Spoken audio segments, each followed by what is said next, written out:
বাবা তুমি আমার যত খুশির কারণ,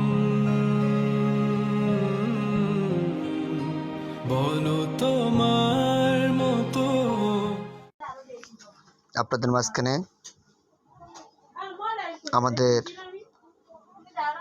আব্দুল সালাম কথা হবে। আব্দুল সালাম এই আইডিটা যার নামে, সে এখন আপনাদের সামনে কথা বলবে।